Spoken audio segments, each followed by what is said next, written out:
Vote প্রচারে bike বাহিনী বন্ধে কেন ব্যর্থ রাজ্য সরকার? শুক্রবারই এই প্রশ্ন করেছে ক্ষুব্ধ কলকাতা হাইকোর্ট।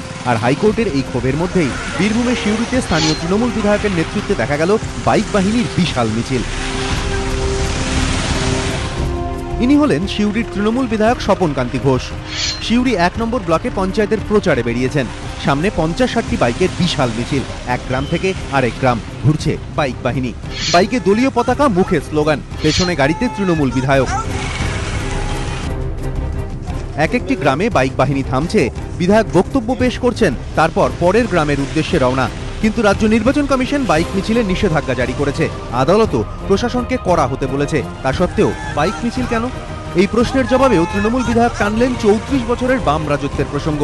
বললেন, সিপিএম রাস্তাই করেনি, তাই বাইক নিয়ে ঘুরতে হচ্ছে। আর কমিশনের নিষেধাজ্ঞা? বিধায়ক বলছেন, সব জানা আছে, পরে দেখা যাবে। বামপন্থী সরকার এতদিন থাকার পরেও এখানে সঠিক রাস্তাঘাট তৈরি হয়নি।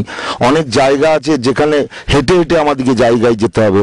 সুতরাং এই জায়গায় সেই জন্যই মোটরসাইকেল মিছিলটা। সুতরাং এরকম দুর্গম জায়গায় যদি নির্বাচন করতে হয় তাহলে মোটরসাইকেলের প্রয়োজন আছে। তবে এখানেই শেষ নয়। স্বপন কান্তি ঘোষের পাশে ইনি কে? চেনা চেনা মনে হচ্ছে। আরে ইনি তো আশিস দে। সিউড়ির নার্সিংহোমে ঢুকে যার বিরুদ্ধে আগ্নেয়াস্ত্র উঁচিয়ে হুমকি দেওয়ার অভিযোগ উঠেছিল সিসিটিভি ফুটেজে, যার ছবি ধরা পড়েছিল, ইনিই তো তিনি।